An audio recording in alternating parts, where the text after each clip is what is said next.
Hi all. Mid cap ഡോക്ടറിൻ്റെ postmortem pre മാർക്കറ്റിലേക്ക് എല്ലാവർക്കും സ്വാഗതം. ഇന്ന് രാവിലെ ഞാൻ ആദ്യം പറഞ്ഞു തുടങ്ങുന്നതിന് മുന്നേ നമ്മുടെ വോയിസ് നമുക്ക് ഒന്നുകൂടെ ഒന്ന് കേൾക്കാം അല്ലേ? ആക്ച്വലി ഞാൻ ഈ വോയിസ് ഇടുമ്പോൾ ഞാൻ വീട്ടിലുള്ള പുറത്തായിരുന്നു. ചെങ്ങന്നൂർ KSRTC ബസ് സ്റ്റാൻഡിനകത്ത് നിന്നാണ് ഞാൻ ഈ വോയിസ് ഇട്ടത്. ഓക്കെ, മൊബൈലിൽ നോക്കിയാണ് ഞാൻ ഈ വോയിസ് ഇട്ടത്. ഒന്ന് കേട്ട് നോക്കാം എന്താണ് ഞാൻ അന്നേരം ഇപ്പം പറഞ്ഞതെന്നുള്ളത് ജസ്റ്റ് ഒന്ന് കേട്ട് നോക്കാം. Good morning all. മാർക്കറ്റ് ഏകദേശം 115 പോയിന്റ് ഗ്യാപ്പിലാണ് ഓപ്പൺ ചെയ്തത്. 23,500 മുകളിലാണ് മാർക്കറ്റ് ഓപ്പൺ ചെയ്തിരിക്കുന്നത്. അപ്പൊ നമ്മൾ ഇനി ഇവിടെ ശ്രദ്ധിക്കാനുള്ള കാര്യം, ഇന്നലെ ഉണ്ടാക്കിയൊരു ഹൈ ഉണ്ട്, ഏകദേശം 23,582 എന്ന് പറയുന്ന ഒരു ഹൈ ഉണ്ടാക്കിയിട്ടുണ്ട്. ആ ഹൈ കട്ട് ചെയ്ത് മുകളോട്ട് പോയെങ്കിൽ നമുക്ക് അപ്സൈഡ് ഒരു പ്രതീക്ഷ ഇല്ലെങ്കിൽ മുകളോട്ട് പോവുകയാണെന്നുണ്ടെങ്കിൽ ഈ 552 കട്ട് ചെയ്ത് പോകുന്നോ അവിടെ തിരിച്ച് താഴോട്ട് ഇറങ്ങി വരുന്നതെന്ന് നോക്കുക. താഴോട്ട് നമുക്ക് നോക്കുകയാണെന്നുണ്ടെങ്കിൽ ഈ 23,500 കട്ട് ചെയ്ത് താഴെ പോകാം. നമുക്ക് 23,500 നിലനിൽക്കുകയാണെന്നുണ്ടെങ്കിൽ നമുക്ക് 582 മുകളിലുള്ള ഇന്നലത്തെ ഹൈ. ഓക്കെ, ഞാൻ മാർക്ക് ചെയ്തിട്ടുണ്ട് അവിടെ. ഇല്ലെങ്കിൽ താഴോട്ട് ആണെന്നുണ്ടെങ്കിൽ 500 താഴോട്ട് പോകുകയാണെന്നുണ്ടെങ്കിൽ പ്രൈസ് ആക്ഷൻ പ്രകാരം നിങ്ങൾ എന്താണെന്ന് നോക്കി നിങ്ങളുടെ ട്രേഡ് പ്ലാൻ ചെയ്യുക. 15 മിനിറ്റ് നേരം നിങ്ങളൊന്ന് വെയിറ്റ് ചെയ്ത് നോക്കിയിട്ട് മാത്രമേ നിങ്ങളുടെ ട്രേഡിന് എൻട്രി ആകാവൂ. അതുപോലെ തന്നെ ഇന്ന് സെൻസെക്സിൽ എക്സ്പയർ ചെയ്യാൻ.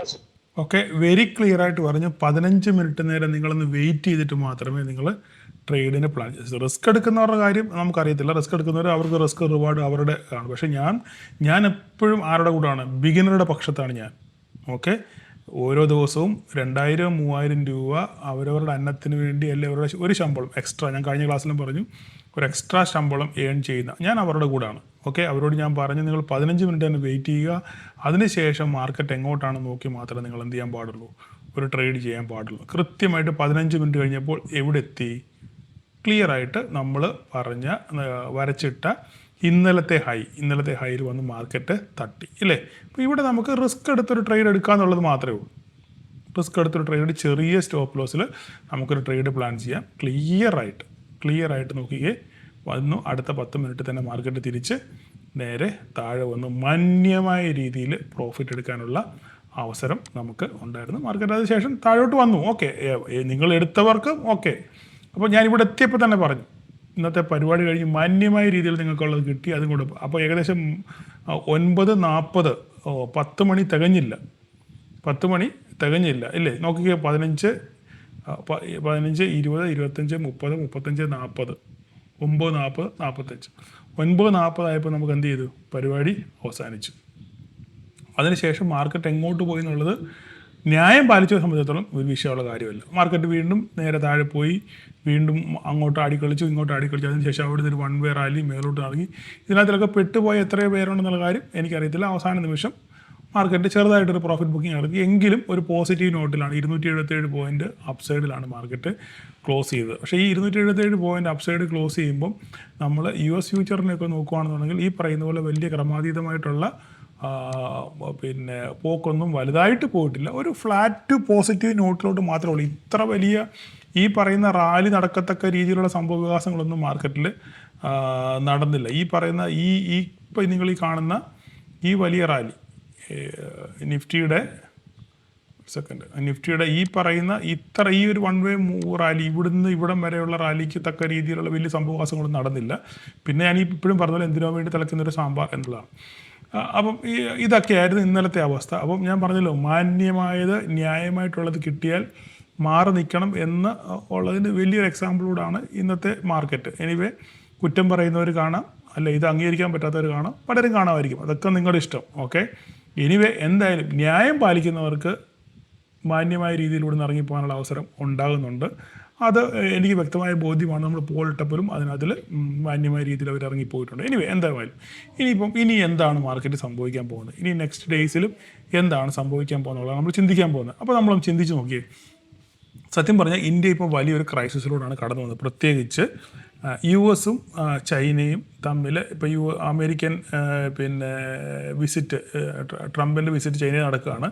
ട്രംപ് ചുമ്മാതെ കൈയും വീശിയല്ല പോയത്. ട്രംപ് അമേരിക്കയിലുള്ള എല്ലാ വ്യവസായ പ്രമുഖന്മാരെ കൊണ്ടുമാണ് പോയത്. എലോൺ മസ്ക് ആണ്, ടീം കുക്ക് ഉണ്ട്, അവർ GE-യുടെ ഹെഡുണ്ട്. അങ്ങനെ അവിടുത്തെ എല്ലാ വ്യവസായികളുടെയും ഹെഡുമായിട്ടാണ് നേരെ ചൈനയിൽ പോയത്. അപ്പം എന്തായാലും പല കരാറുകൾക്കും ഒപ്പിടാനുള്ള സാധ്യതകളൊക്കെ വളരെ കൂടുതലാണ്. ഇതൊക്കെ ഇന്ത്യയുടെ നെഞ്ചത്ത് ആണിയടിക്കുന്ന പരിപാടിയാണെന്നുള്ള കാര്യം നമ്മൾ മറന്നുപോയല്ലോ. ഒരിക്കലും നമ്മൾ ചൈനയെ പല കാര്യങ്ങളും അംഗീകരിച്ചു പോയത്. കാരണം ഒരിക്കലും ഇന്ത്യ എന്ന് പറയുന്ന രാജ്യം ചൈനയ്ക്ക് പകരമാകത്തില്ല. നമ്മൾ ആദ്യം അത് മനസ്സിലാക്കി. നമ്മൾ എത്രയൊക്കെ മേക്ക് ഇൻ ഇന്ത്യയും സ്വയം പര്യാപ്തതയൊക്കെ പറഞ്ഞാലും ഒരിക്കലും ചൈനയ്ക്ക് പകരമാകാൻ ഇന്ത്യയെ കൊണ്ട് പറ്റത്തില്ല.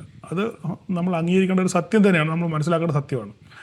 അപ്പം പിന്നെ പിടിച്ചു നിൽക്കുക എന്നുള്ളതാണ്. ഓക്കെ, നാട് ഓടുമ്പോൾ നടുവേ ഓടുക എന്ന് പറയുന്നത് പോലെ തന്നെ പ്രതിസന്ധിയിൽ നമ്മൾ പിടിച്ച് എങ്ങനെയെങ്കിലും നിൽക്കുക എന്നുള്ളത് മാത്രമേ ഉള്ളൂ. സ്വയം പര്യാപ്തത നേടുക. ഞാൻ എപ്പോഴും പറയുന്ന പോലെ ഇൻഡിപെൻഡൻസി, സ്വയം പര്യാപ്തത നേടി ട്രേഡിങ്ങിൽ തിളങ്ങുക എന്ന് പറയുന്ന പോലെ തന്നെ ഇന്ത്യയും സ്വയം പര്യാപ്തതയിലേക്ക് മാറിയെങ്കിൽ മാത്രമേ ഒരു എന്താ പറയുന്ന അഭിവൃദ്ധി ഭാവിയിൽ ഉണ്ടാകാനുള്ള സാധ്യതയുള്ളൂ. ഇതൊക്കെ ഞാൻ എൻ്റെ ഒരു എളിയ ബുദ്ധി തോന്നിയ കാര്യം പറയുന്നു മാത്രമേ ഉള്ളൂ. അപ്പോൾ എന്തായാലും പല കരാറുകളിൽ ഒപ്പിടും. ഇതൊക്കെ ഇന്ത്യൻ കമ്പനികളെയൊക്കെ നെഗറ്റീവായിട്ട് ബാധിക്കുന്ന സംഗതികളാണ് ഒന്ന്. അപ്പം ഇപ്പോൾ തന്നെ ഡൽഹിയിൽ ഓൾറെഡി ഒരു നോട്ട് വന്നു കഴിഞ്ഞു. ആഴ്ചയിൽ 2 ദിവസം വർക്ക് ഫ്രം ഹോം ഒക്കെ ഇംപ്ലിമെൻറ്റ് ചെയ്ത് കഴിഞ്ഞു. ഇനിയിപ്പം പല സംസ്ഥാനങ്ങളിൽ അങ്ങനെ വരും. അങ്ങനെയാണെങ്കിൽ ഇതൊക്കെ സൂചിപ്പിക്കുന്നത് രാജ്യം ഒരു പ്രതിസന്ധിയിലൂടെ കടന്നു പോകാനുള്ള സാധ്യത വളരെ കൂടുതലാണ് എന്നുള്ളതിൻ്റെ ഒരു ഇൻഡിക്കേഷൻസാണ് ഈ കാണുന്നതൊക്കെ. അപ്പോൾ അങ്ങനെയാണെന്നുണ്ടെങ്കിൽ നമ്മൾ കുറച്ച് കോഷ്യസായിട്ട് ഇരിക്കണം എന്നുള്ളത് പറയാതെ വയ്യ. ഇതിനിടയിൽ ആർ ബി ഐ തങ്ങളുടെ എല്ലാ വർഷവും ഡിവിഡൻഡ് കൊടുക്കാറുണ്ട്. നമുക്കറിയാമല്ലോ, ലക്ഷം കോടികളാണ് കൊടുക്കുന്നത്. അപ്പോൾ ഈ പ്രാവശ്യവും ഡിവിഡൻഡ് കൊടുക്കാൻ പോകുന്നു എന്നൊരു ശ്രുതി ഇങ്ങനെ കേട്ടു. അങ്ങനെയാണെന്നുണ്ടെങ്കിൽ ഒരു താൽക്കാലിക ആശ്വാസമായിരിക്കും കേന്ദ്ര സർക്കാരിന് ഈ നട്ടം തിരിയുന്ന സമയത്ത്. ആർ ബി ഐയുടെ നിന്ന് കിട്ടുന്ന ഡിവിഡൻഡ് അത് എത്ര ലക്ഷം കോടിയാണെന്നുള്ളത് അറിയത്തില്ല, കിട്ടാനുള്ള സാധ്യത അതിൻ്റെ ഒരു ന്യൂസ് ഇങ്ങനെ കറങ്ങി നടക്കുന്നുണ്ട്. അപ്പം അത് ഇനി എത്രയാണെന്നുള്ളത്, അപ്പം തൽക്കാലം അതൊരു ആശ്വാസമാണ്.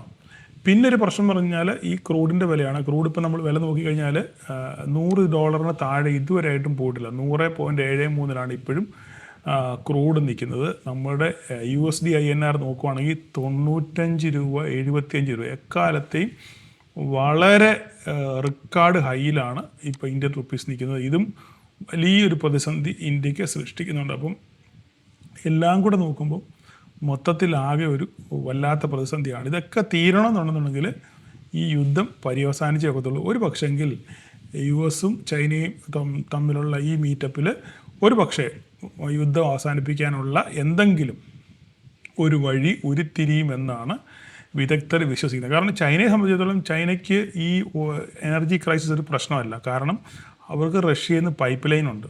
മനസ്സിലായില്ലേ? ഒരു വിഷയമില്ലാതെ ധാരാളം ഒരു പിന്നെ സാങ്ഷൻ്റെയും പ്രശ്നമില്ലാതെ തന്നെ ഡയറക്റ്റ് പൈപ്പ് ലൈൻ വഴി അവർക്ക് ക്രൂഡ് കിട്ടുന്നുണ്ട്. ഇറാനിൽ നിന്നും വെസലുകൾ വഴി ധാരാളം സാധനം അവർക്ക് കിട്ടുന്നുണ്ട്. ഇതൊന്നും അവരെ ബാധിക്കുന്ന പ്രശ്നമില്ല. പ്രശ്നങ്ങൾ മുഴുവൻ ഇന്ത്യക്കാണ് വളരെ ഭീകരമായിട്ട് ബാധിക്കാൻ പോകുന്നത്. അപ്പോൾ ഞാൻ ഈ പറഞ്ഞ കാര്യങ്ങളൊക്കെ ഒരുപക്ഷെ നിങ്ങൾക്ക് അരോചകമായിട്ട് തോന്നുമെങ്കിലും റിയാലിറ്റി ഇതാണ്.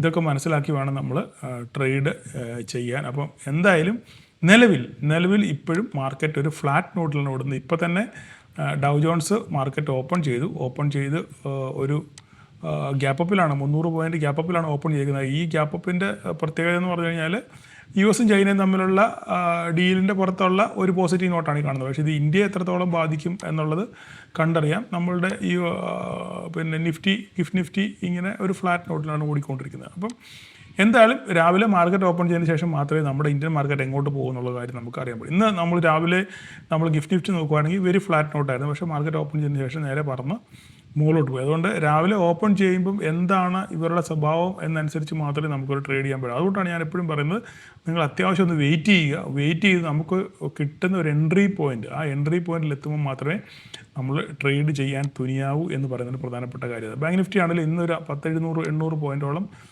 അപ്സൈഡ് പോയി. അതിനുശേഷം ഒരു ഫ്ലാറ്റ് നോട്ടിൽ എങ്ങും പോയിട്ടില്ല. നമ്മളുടെ ഇന്നലെ പറഞ്ഞ 53,589 ആ റേഞ്ച് തന്നെയാണ് മാർക്കറ്റ് നിൽക്കുന്നത്. സെൻസെക്സ് നോക്കുകയാണെന്നുണ്ടെങ്കിൽ ഇന്ന് 1000 പോയിന്റിൻ്റെ അടുത്ത് മുകളിൽ പോയി ഇപ്പോഴും നമ്മുടെ ലെവലിലാണ് വന്ന് നിൽക്കുന്നത്. ലെവലുകളൊക്കെ എന്തെങ്കിലും നമ്മൾ പറഞ്ഞിട്ടുണ്ടായിരുന്നു. ആ ലെവലുകൾ നിങ്ങളുടെ കയ്യിൽ തന്നെ ഉണ്ട്. അത് നോക്കി നിങ്ങൾ ട്രേഡ് ചെയ്യാന്നുള്ളതേ ഉള്ളൂ. പിന്നെ മിഡ് ക്യാപ്പിൻ്റെ കാര്യം എടുക്കുകയാണെന്നുണ്ടെങ്കിൽ മിഡ് ക്യാപ്പ് ഇന്നും ഭീകരമായിട്ട് പോയി. കാരണം എന്താണ് നോക്കിക്കേ, 1 വേ റാലിയാണ്. എൻ്റെ കാരണം ഞാൻ ക്ലിയർ ആയിട്ട് പറഞ്ഞിട്ടുണ്ട്. എന്താ കാരണം, എന്തുകൊണ്ടാണ് പോകുന്നത്? BSE 148 പോയിൻ്റാണെന്ന്. ഒരു അന്തവും കുന്തവും ഇല്ലാതാണ് BSE പോകുന്നത്. ഒന്നും മനസ്സിലാകുന്നില്ല.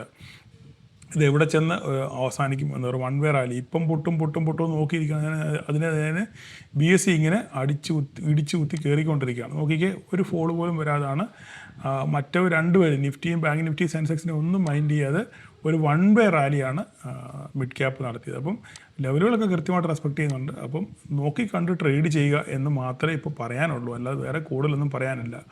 ഞാൻ പറഞ്ഞല്ലോ, ഈ പ്രതിസന്ധികളുടെയും ഈ ഹൈ വോളറ്റാലിറ്റിയുടെ ഒക്കെ നടുവിൽ ന്യായം പാലിച്ച് മുന്നോട്ട് പോവുകയാണെന്നുണ്ടെങ്കിൽ നിങ്ങൾക്ക് നിലനിന്ന് പോവാം. ഇല്ലെങ്കിൽ നിങ്ങൾ ഇവിടുന്ന് ബൈ പോകാം. ഇപ്പം ഇതിനിടയിൽ എനിക്കൊരു കാര്യം പറയാനുള്ളത്, പലരും എനിക്ക് പേഴ്സണൽ മെസ്സേജ് അയക്കാറുണ്ട്.